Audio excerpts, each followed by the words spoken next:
Welcome to the Tourism Hub podcast, a podcast devoted to you and your excellence, providing inspiration and education for the entrepreneurs, experience makers, and excellence seekers of our industry to take your tourism business and career to a whole new level. Relax.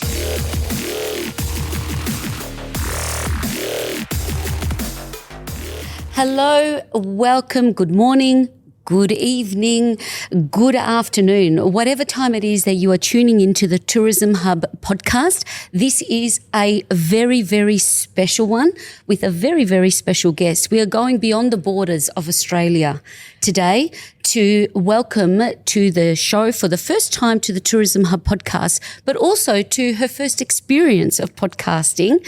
It is with my pleasure to introduce you to an experience maker that exudes experience making, it's experience curating, it's experience, it's storytelling. And we are talking to Maria Tsalkos from Magical Sunset Greek Island Sailing Experiences. Mariamu, welcome. Thank you. And wow, that sounded just wonderful. Maria, you had me at Magical Sunset, and I was like, I'm speaking to someone very special on the other side of the phone.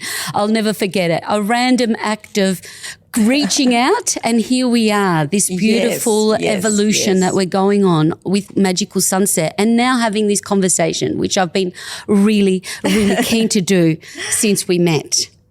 So I want us to go on the Maria journey as much as the Magical Sunset journey during this hour of power that we have to share where you have been pre-Magical Sunset, and then when, the moment where Magical Sunset came to be.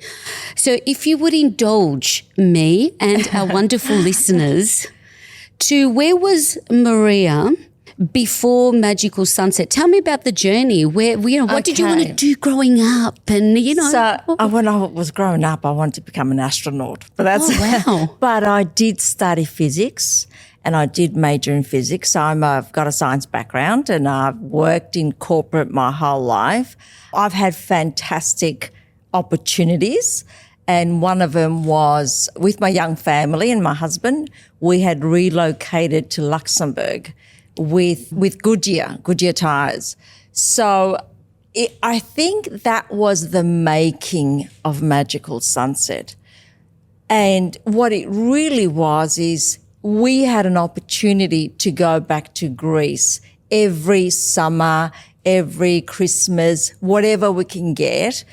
And in the process, we made a lot of friends in Luxembourg, expats, Americans, English, family friends from the schools who used to say, we want to come to Greece, but we want to come with you.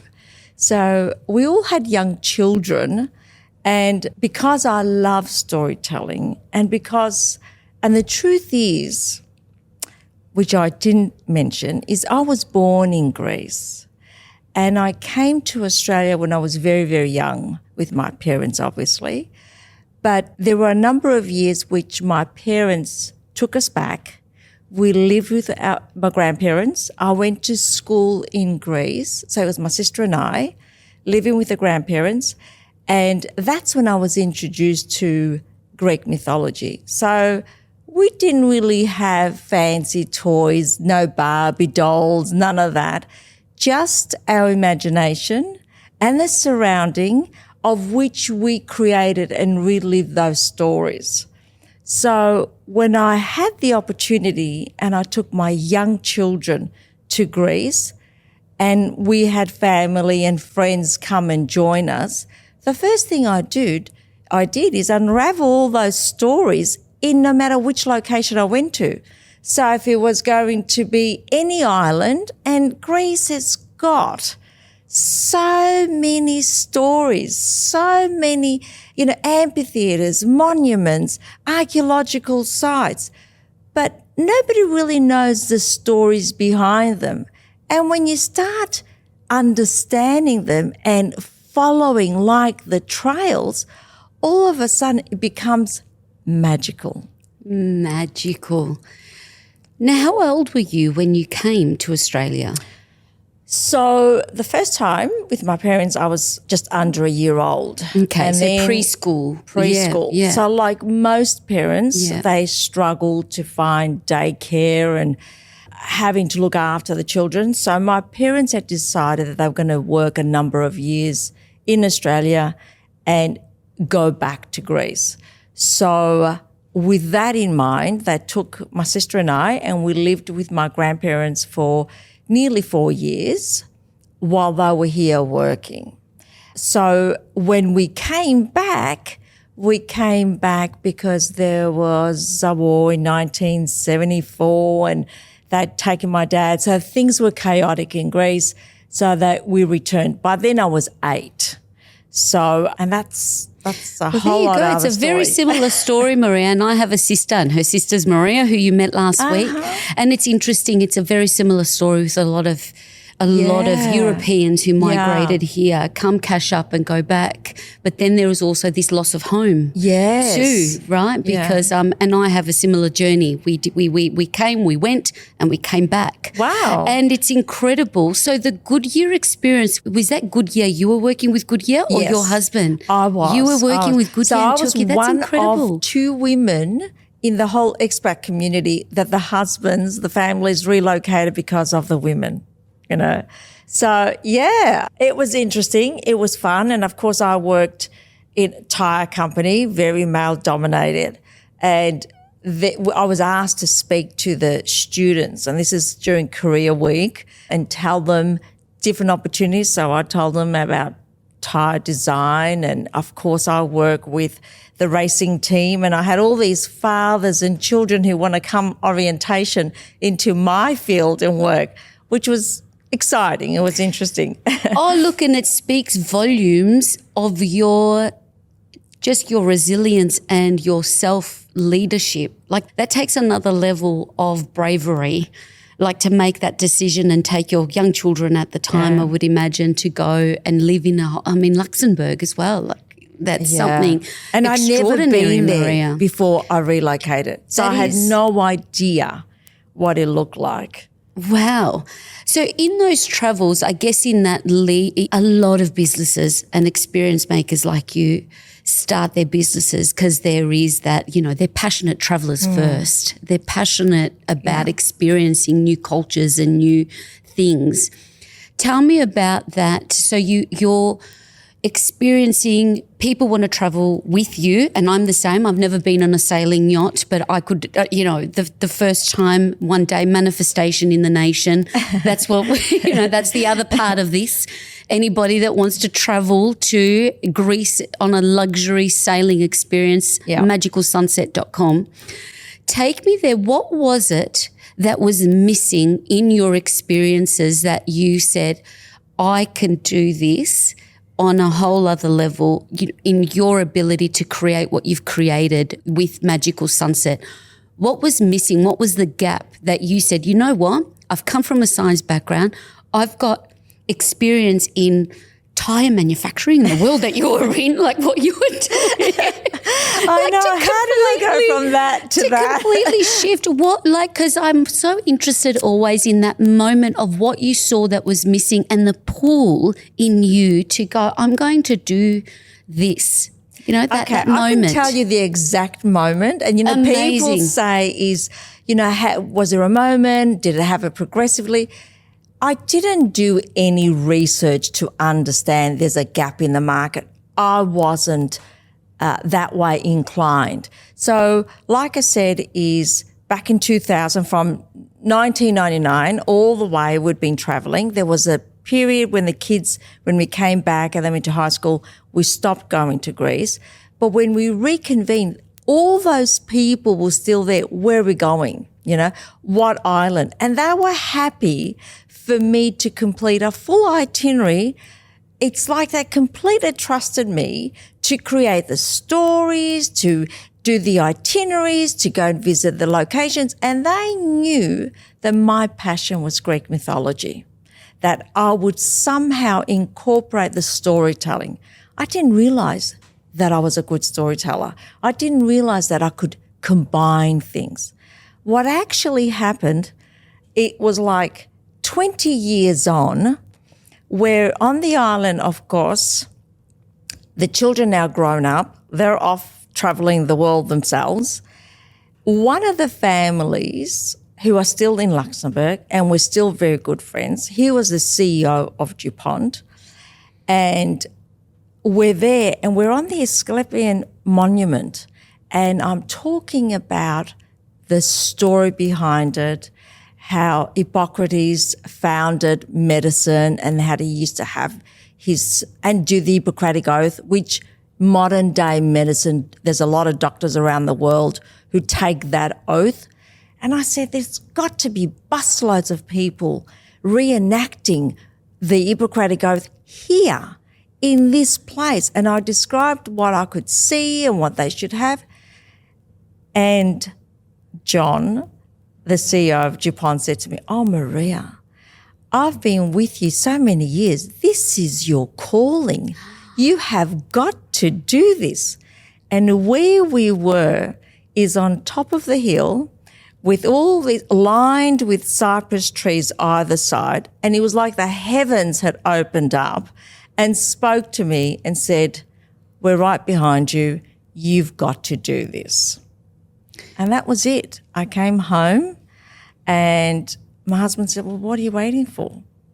And I didn't even realize that I could have a job, that I could follow my passion. That's how simple it was. You know, Maria, Oprah called those aha moments. I call them Opa moments. That's your Opa. It certainly was. That's incredible.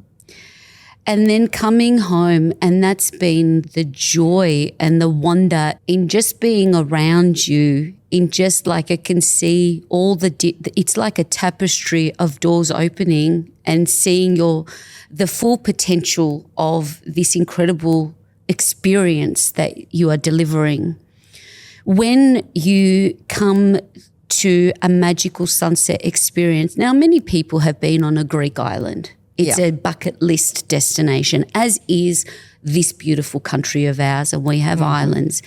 Greek islands, though, and Greece, the history and the mythology component is I guess when we're looking at a unique selling proposition from a destination perspective, has a lot going for it. And it's become more and more prominent. I feel after the post-C word, post-pandemic, Greece has gone on another level with its tourism appeal.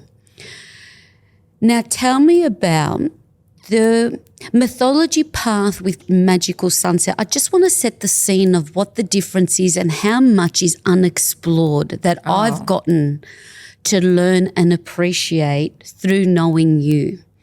There are almost like the hero islands that everybody sees on the postcards. But then when you tell me something like, I go to places that you can only go to by boat, and you just make me stand true. So from doing the land tours, so we used to do sailing with groups, but day trips or different things, and it was never enough. What I got out of it is that there was a whole lot on any given island in Greece, that there are elements you can't get to unless you have a boat and you have an understanding, a good skipper, and someone who knows the places to go to. There's many beaches. The coastline in Greece is huge. We've got 6,000 islands, and the best beaches and the best locations, even some of the old archaeological sites, you need a boat to get to them. So it was evident for me that we will do sailing tours. But so we operate out of 3 different marinas, not where the ships go to. It is private marinas with catamarans. So we do the Ionian, which is the Odysseus tour, which is Odysseus, I'm coming home, and it's pretty much the last chapter of Odysseus' return home. I can talk about that tour for hours. And then we've got the Curating myth, which is, 30 minutes out of Athens city. And there's another marina that goes to the Aegean Islands, and we go closer to Athens. And that's why we realized that in order to explore the not so popular islands, which have got so much to see, and the beaches are phenomenal, and the stories and the archaeological sites and the games that we play, I forgot to mention, we have an archaeologist in our tours that he does reenactment of fighting with the Minotaur, if we're going to do, the Aegean Dream, and just different elements that without you knowing, being on a boat, you're actually gently submersed into the mythology and you're feeling, I want to know more. And what happens next? And where do we go to now?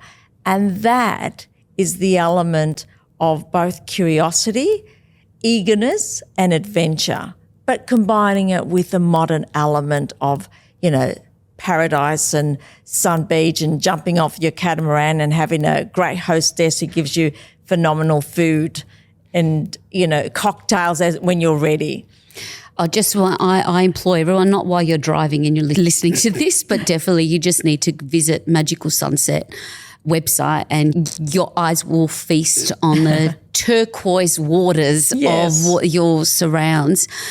I just tell me about Odysseus. Okay. Why this is so special and why this final chapter of coming home. Because I feel like this, and again, when you think about something and suddenly that's all you see, you have no idea. I never thought about, I never read about, I never saw, but now, again, there's, a lot of people that I come across and meet along the way. Then there's pre-Maria, post-Maria. It's just something that keeps coming up. It is. So I just thought, and it's just something that I keep meaning to mention, and what a perfect time to say, tell me about why that's special for you and why this story is so special. So as a kid, when I say I studied, our playtime, our reading time was Greek mythology. So Homer wrote the Iliad, which is 10-year war in Troy, right?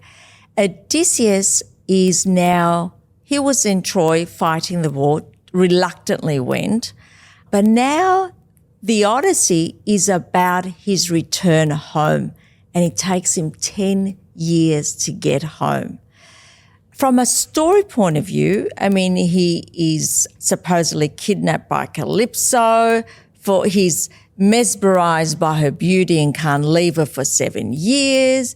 He has to fight the Lotus Eaters and get his crew back on the ship. He fights the Cyclops and he goes through Poseidon, who's always there to attack him. The story actually has psychological elements of truth of any one of us that goes through life. And the sea is a metaphor for his state of mind. Remembering he's come back from war after 10 years.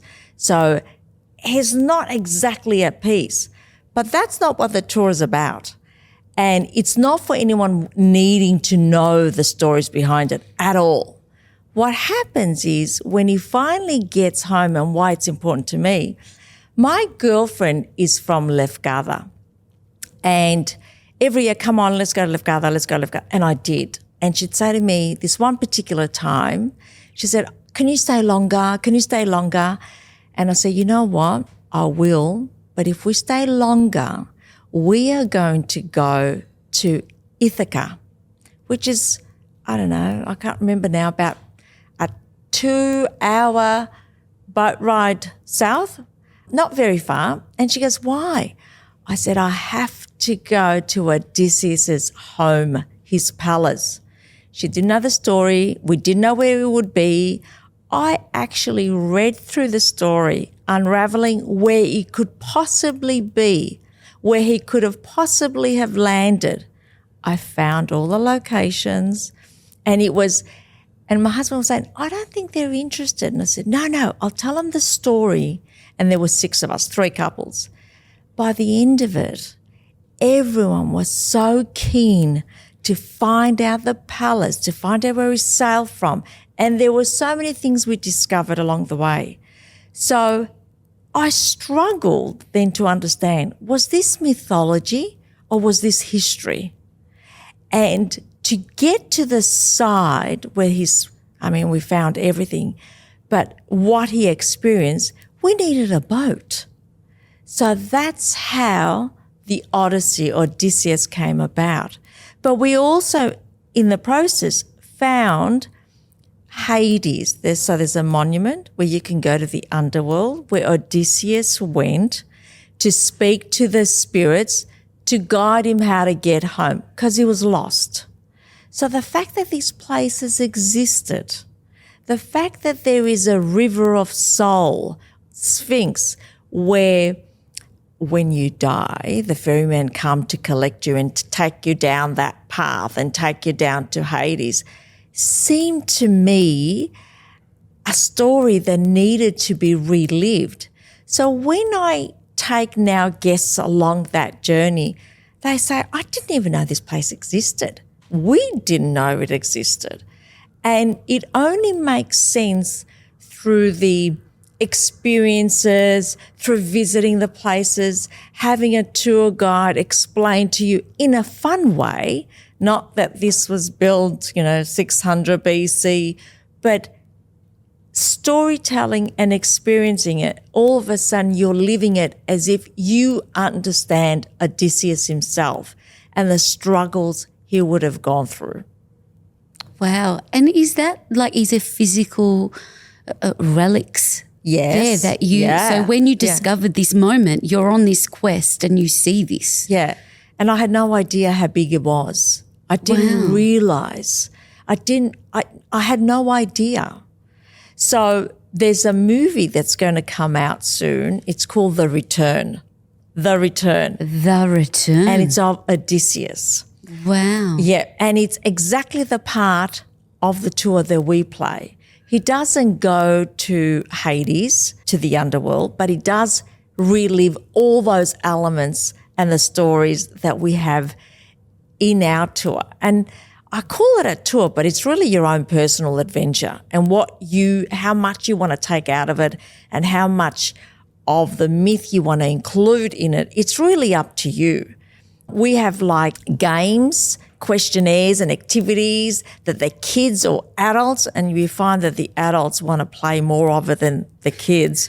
And it's like a hunt, discovering the next clue and what happens next. And you can very well know the story, but it's still the fact that you're going to go to these locations, it no longer is a myth. It's, And what is the difference, Maria? Mythology or history? When you said, what is the difference? I've never thought about that. When you just mentioned that before, I think this is extraordinary. And I could safely say, just again, looking at a lot of sailing experiences, post Maria meeting, and having you in my sphere, that there's nothing else that exists that makes this connection out there in terms of adventure and experiences and sailing. I can certainly with confidence say there isn't, but from a service point of view, we do something extra. So there are many sailing companies that offer either a bare boat or a luxury yacht or a skippered yacht. The thing that it is a little bit that skippers like to go to places that's convenient for them to take the yacht, or that they have other skippers waiting because, the guests go off on the island, have their dinner out there, and they sort of catch up with their fellow skipper colleagues. We're not about that. We say we know the destinations you must visit, and you don't want to go somewhere thinking, how come I didn't go there and I didn't do that? And you won't know any better. You're going to be very much reliant that the skipper will take you to the best locations. We make sure you're aware of what's possible. So we will ask you questions to understand what really experiences you want to have beyond what we offer, like the mythical elements, the tour guides and reenactment of certain games. So we do that. We choose the restaurants, the food menu on the yacht. We make sure that we purchase the food for you, and by the time you come on board, everything's stacked away. your cocktails waiting, you've got your refreshments, you're even brought right on the pier, right on the yacht, and our crew will take your luggage and you would think this is normal, but it's not.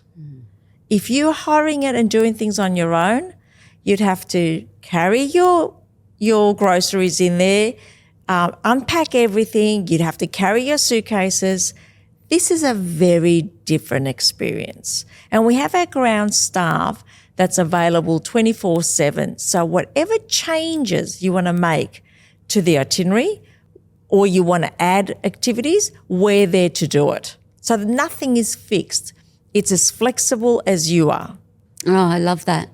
And that's something, again, if anybody's been to Greece or any other popular destination that involves ferries, boats, cruises, and what I've appreciated when you're saying half an hour from Athens is it's chaotic, especially over peak season. But yeah, again, you've taught me that this whole other world that exists, and that's not the case when joining an experience with you. So set the scene for anyone that's been or hasn't been. It is. There are boats coming and going everywhere and big, because they're on a schedule. You know, they're ferrying people to and from islands.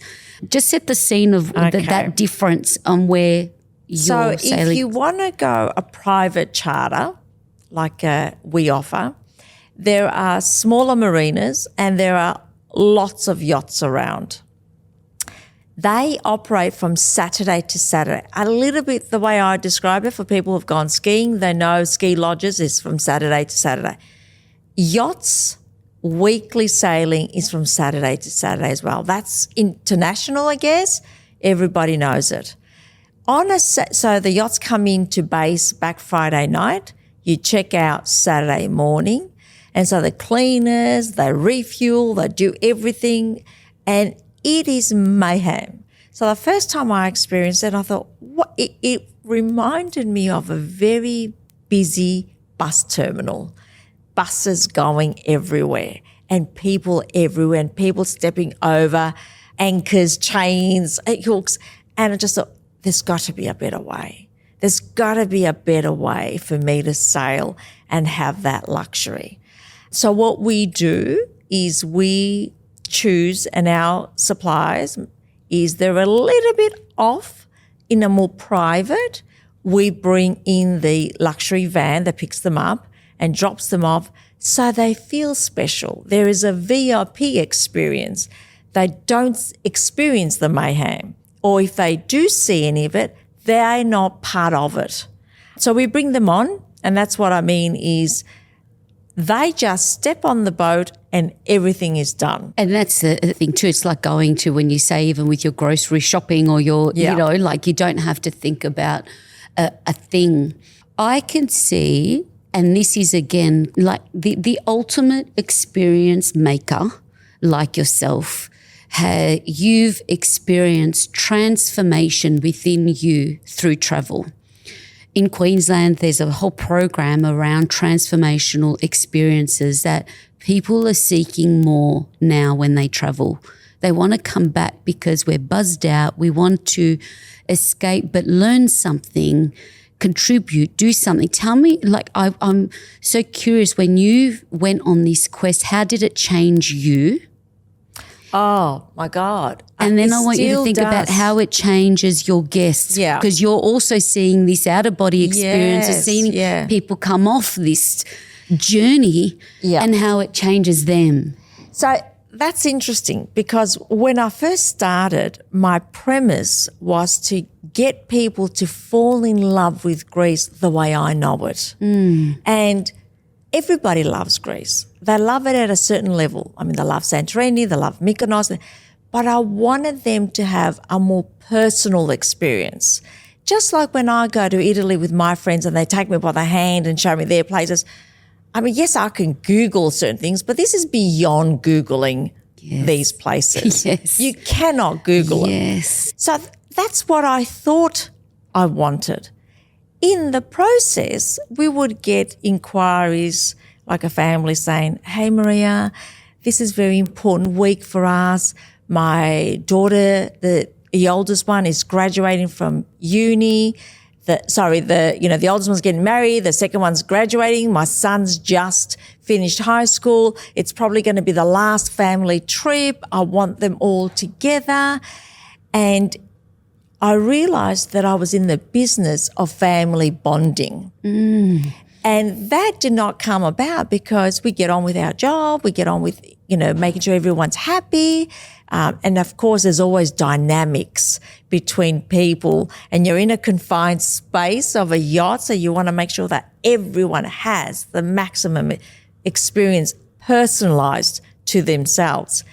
And a crew are really good in understanding people's needs.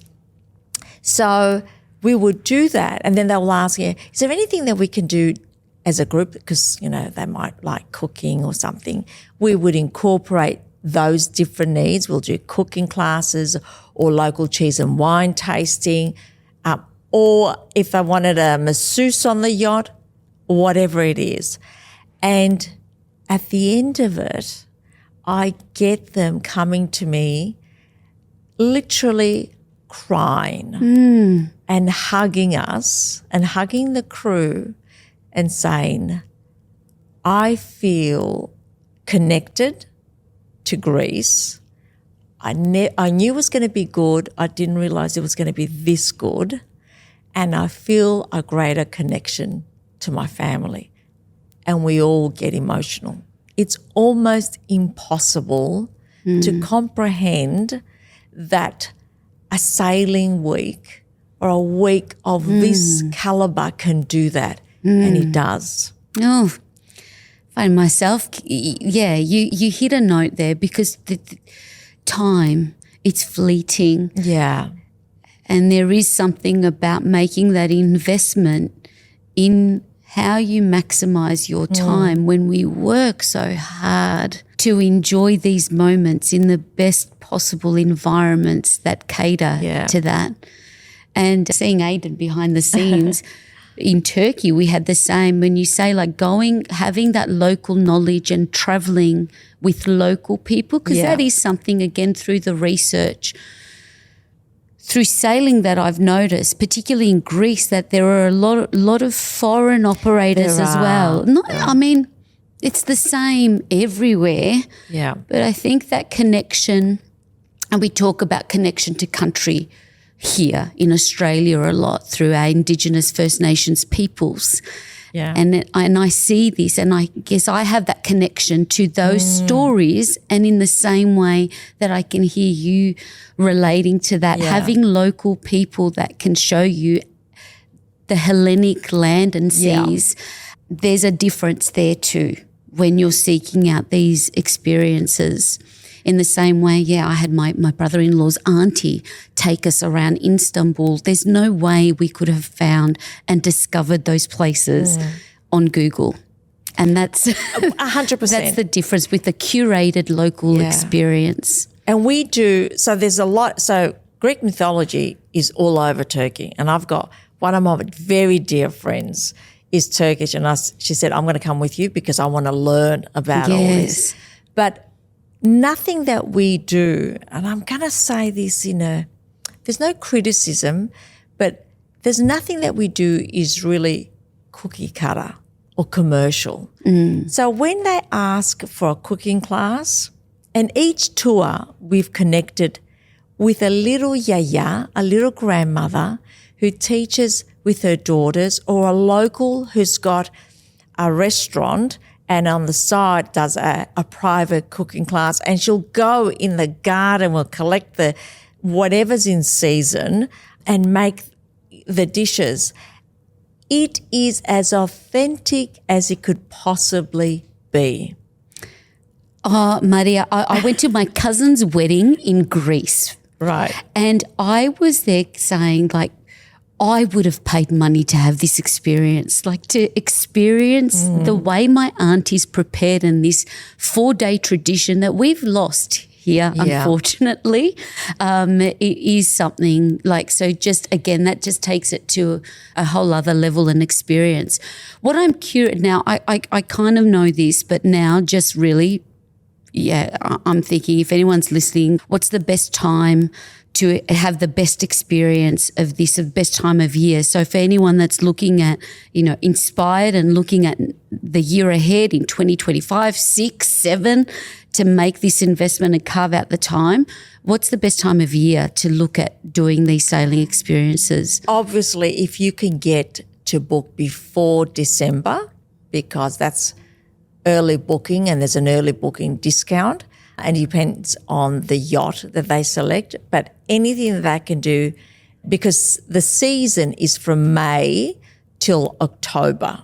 But if you can book before December, that's fantastic. We do get last minute, so people say in June, I want to sail in the next couple of weeks. What do you have available? In those cases, it just makes the yachts I can't give them a full range. And sometimes we compromise or we'll just have to work around what's available. Yes. But at this point in time, they have an advantage of having an early bird discount, plus there's a greater choice of the yachts available. Incredible. This leads me to the next questions of partnerships and relationships. You're here in Melbourne.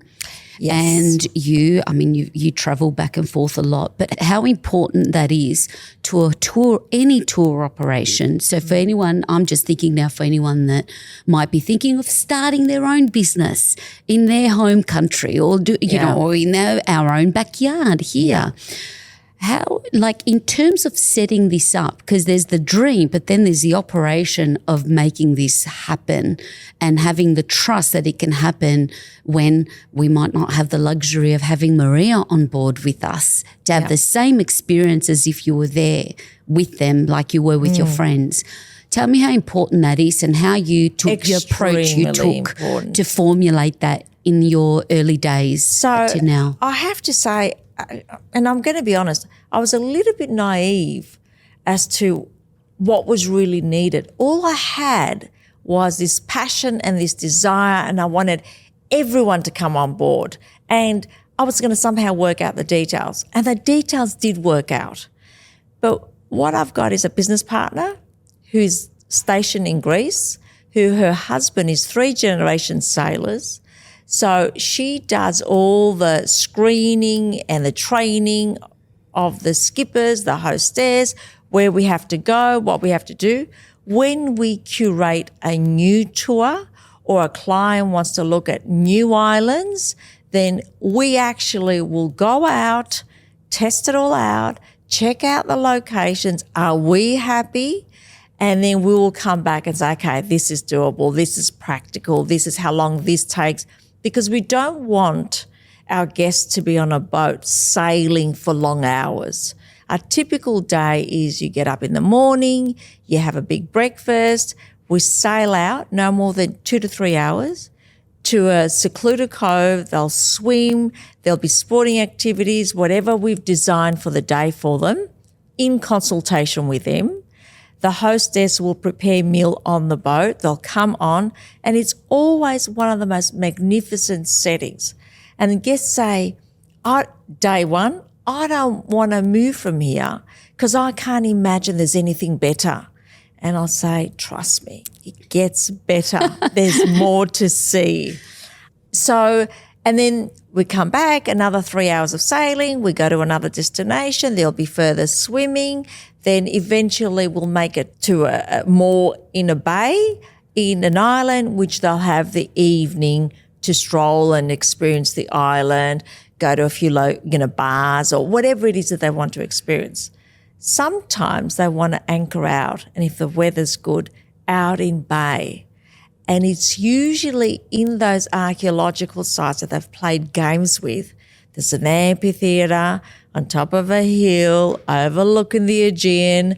They've just spent time dressing up, wearing the thing, and they've relived the elements of it. And because Greece is, in most parts, untouched, still in its natural beauty, you can imagine these stories. You can imagine gods playing games with one another and you can feel it. So if the weather's great and you're out there at bay, all of a sudden it's just another experience. And I guess that's where your relationships with your suppliers really comes into light. Because we're dealing also with changing needs and fluctuations that we've always got backups to deliver, deliver the best. And so we choose suppliers that can accommodate our needs. And even the ladies that if we're going to do cooking classes or go to visit a winery, we can adjust, okay, we had the booking for the Tuesday, now it's going to be Thursday. And they will work with us to make those changes. Now, navigating with those relationships, navigating for anybody, and that's, I guess, the journey that we've been on. You've been working very much you've been curating this directly to consumers booking with you. Yeah. Now, the next phase of Magical Sunset is opening up to trade and building trade relationships. So for anyone listening, this is something that could be made available and working with Maria to make you look really good in your offering with your clients. Tell me about just now in your business, in doing business in travel and as a travel experience and operator, a tourism operator in Greece. Tell me about what have been some of your greatest learnings. And I love that because many of my things, I'm very emotively inspired to make, I let my intuition guide me, and sometimes the strategy and the thinking comes after. And I love that because sometimes you can cause analysis paralysis and talk yourself out of this. So I just want some of the learnings that you've had along the way in doing business in travel, because it's a little bit nuanced and different to other industries. And doing it from here afar, even more so, and adding all those layers of complexity. Yes. What I didn't mention when you asked me about the relationships, I had met Thanya, my business partner. Yes. And we met through an introduction from my cousin who said she will help you identify good yachting companies because she's in that space. And I had no idea. And we met to chit chat about what I'm doing and who's a great company. And she said, why don't you let me run it for you from here? And that is how she became my business partner. Yeah. And she's been fantastic. The connections and everything. Someone so experienced who does this day in, day out to work with me now on Magical Sunset. So relationships are important. So over the years, we've established really good relationships and we understand who talks the talk, who walks the talk. And she is that. And we know what supplies now we wouldn't change. We know who can deliver. And for the trade that you mentioned, what we found is a lot of companies saying is, can you do something for us? So we're now looking at, there's a number of companies, and we can do that, specifically, exclusively curate a tour for them, co-branded with their name, and it doesn't appear anywhere on our website, and it's not available to anyone else, just for them. Excellent. And in terms of it traveling that journey, looking at Maria 4 or 5 years ago when you started, what advice, 6 now from the Opa moment? Yes. Yeah. What advice would you give your startup self? Someone? Yeah. My startup is don't panic, don't overthink it, trust your instinct, right? Yes, there's a lot of work to be done, but it'll be sorted out. It will. And people come along your way for a reason. So tap into that. Some things will work, some things don't. I say I kissed a lot of frogs to get to the point of making this work, but it does. It does. Now, are we ready for the next phase of the business? Absolutely, absolutely. But you need to go through those initial struggles to understand and refine, I guess, your product, your services, your understanding. But don't give up. Yeah, you can't. That is definitely a theme to every experience maker that I sit across from me, of not giving up. That is just is a big one, I think, in any walk of life or in your career, in anyone's aspirations. And in talking of not giving up, the challenging times, can you think back? There's Oppa and then there's like the opposite of Oppa. Okay, we had Oppa and I had sailing tours almost the very next year, 2019.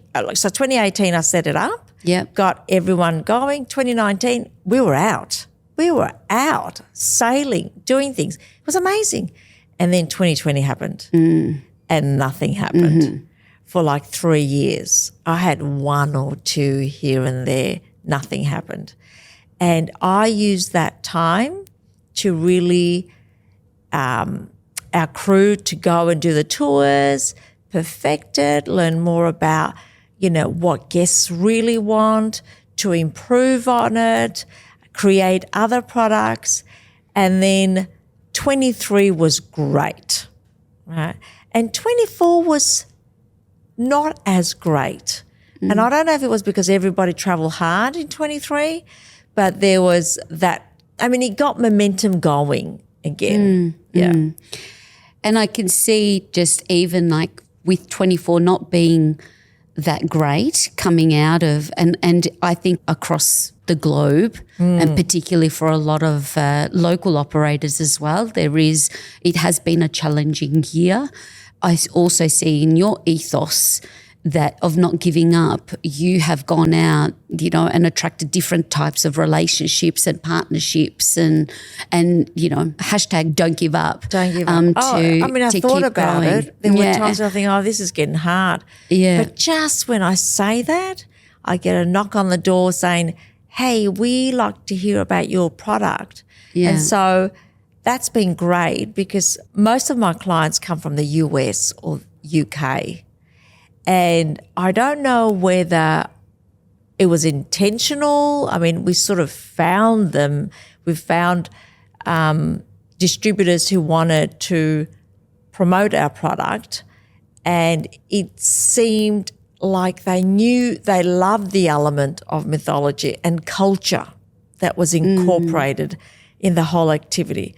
So, what's happened, and that was great for me. That was good. Yes.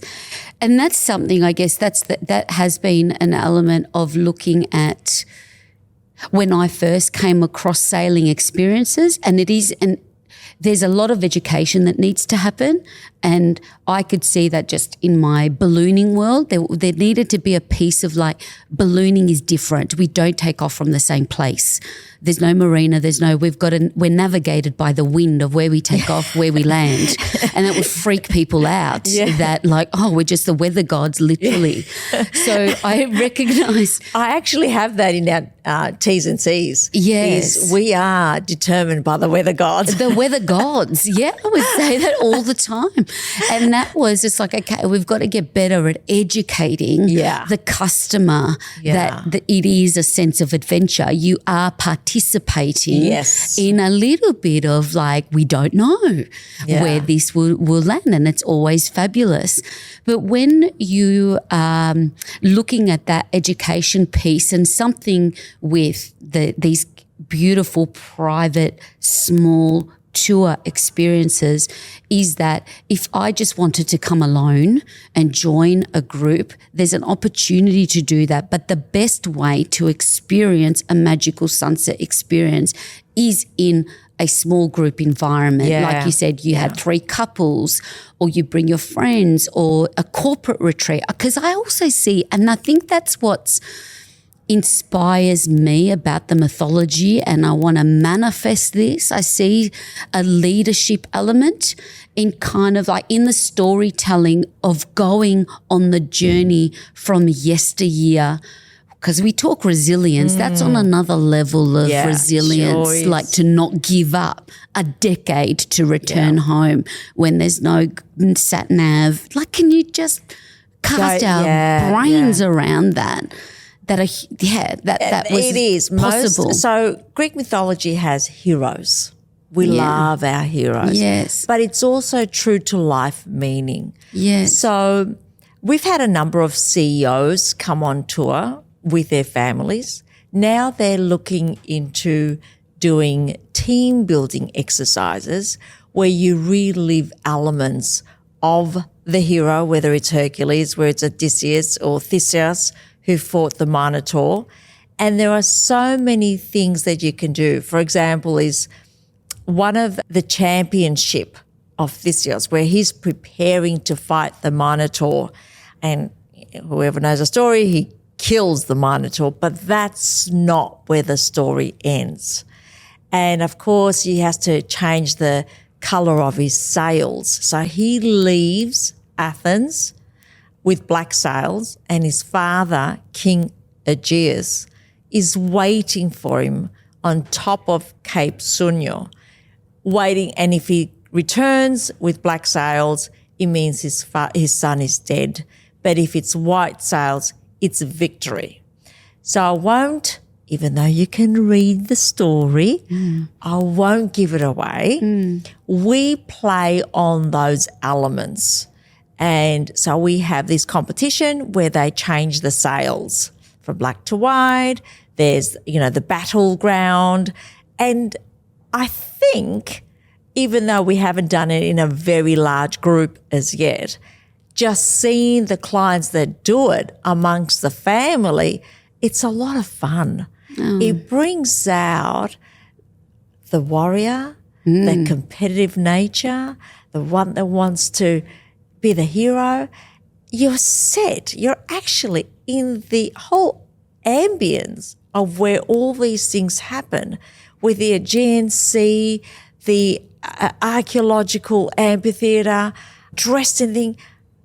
If nothing else, it's great for Instagram photos. It really does. So that's what we do. Incredible. Now, you said to me, how are we going to feel an hour? We're almost at the hour. Really? And I said, don't you, you have no idea, everybody that's listening or watching, how much I can listen to Maria, whether we're on a video call or on the phone. I'm like, I wish this is recorded. How many times have I said that to you? Yes, I wish I could record you saying this. And anyway, it brings me so much joy. But I do like to finish with my guests on a bit of an excellence round. So I'm just going to start firing off into if there was anything that was holding you back, what was it initially after thinking and being told by this colleague or friend of yours and the support of your beautiful husband that said, just what are you waiting for? Yeah. What was holding you back? I think it was me. Yeah. Obviously not knowing what I didn't know and how was I going to make this work, and was it going to be special enough for my clients? What could I possibly – I knew that I was a great host and I wanted always my guests to be – and even from, the breakfast meal, everything needed to be very heartfelt. And I didn't know that I could deliver it from afar. And when the pieces came together and I could experience it, and people going on and crying and saying it was amazing, and they've become real friends because they're also repeat clients, it gives you the confidence to keep going. This is worth it. This is really what it's all about. Your validation, the the thought, the heart. And I'm not a person that seeks validation from anything, but this is different. You're like, did you enjoy it? Did you feel at home? Did you feel special? And was it special? And they just walk away saying, it was incredible. It was absolutely incredible. And that's where feedback matters in our line of work. Whether, and I know for the same people say, how did the training go? And it's only as good as the feedback from anybody that's experiencing what you deliver. So I think that's really important to always seek it like you do. And it helps you keep going and keep tweaking what we need to keep making it better. I'm so curious, the best advice you've ever received? Oh, my goodness. I've received lots of good advice. Keep going. Don't give up. Get comfortable with the uncomfortable. Trust your instinct. And someone had said to me, how dare you not share this with the world and keep it to yourself? You have to share it with the world. Love that. And I thought that when you were talking about the Odysseus, and it's like, imagine going then and not knowing this. If you don't go on a specialised, you just kind of land there doing your own thing and you miss out on this. Love. Is there, so in terms of your day-to-day, you're busy doing many different things.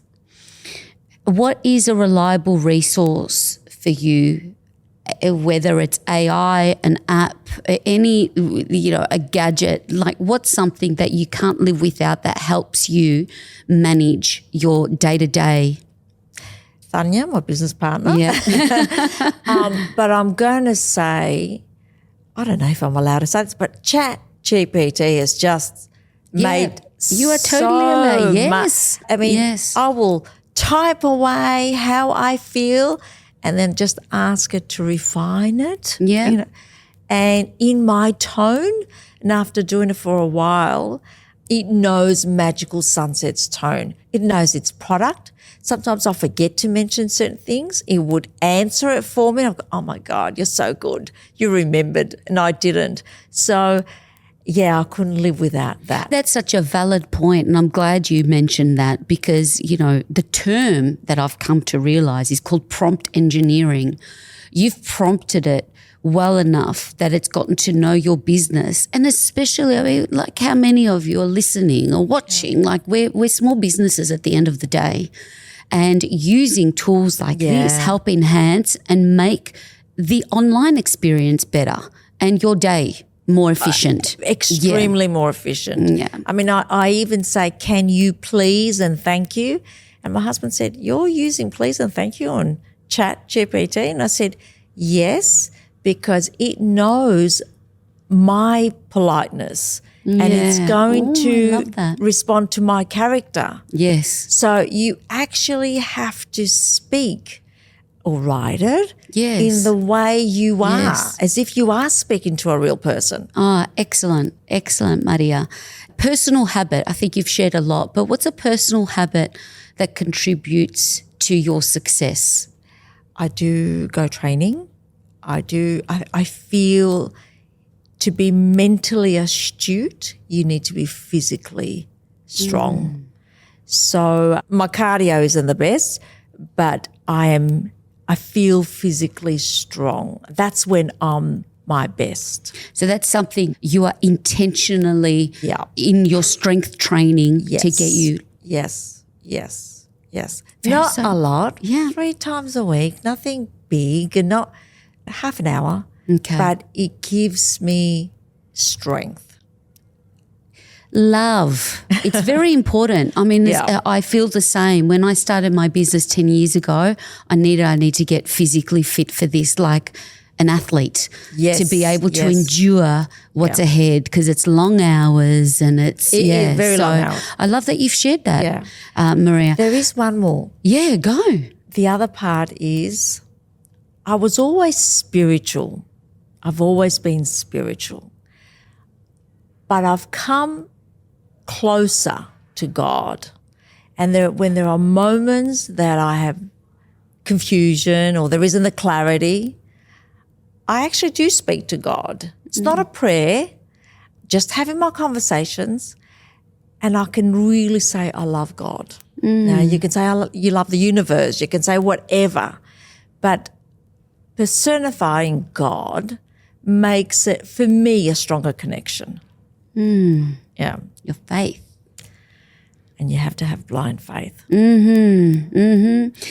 Any book or movie, you've recommended one movie that we should look out for. Any book that's been transformative for you on this journey to recommend to us? Yes, The Law of Attraction. And it is really the energy that you put out. There are many autobiographies that I have read, even Andre Agassi, even Michelle Obama, so many that, and you have to imagine yourself in their league. You have to imagine the challenges that those people have. And it gives you a perspective to think, okay, I can do this little one. I've just got to put another spreadsheet out, and it's not as bad as what Michelle Obama has to face. And, but you need to find inspiration so you can be inspirational. Oh, and on that note, you've inspired many by taking the time out today. Maria, I hope this is the very beginning of your own Maria Tsalkos biography. I really I'm very grateful for our connection, and I hope, many of you are just as inspired as I am. magicalsunset.com. Thank you. Is there any parting words Desi, before we close? No, you've been wonderful, and you're my little angel. Oh, bless you, Maria. And you've got the most songs ever. My sister's Maria, there's no Despina songs. I think there's one, like Despinaki, like it's called Spanish, Greek, Italian. Maria is the name that we are inspired by today. Thank you. All the best. Here's to 2025 and beyond. Maria Mo, thank you. Thank you. Relax.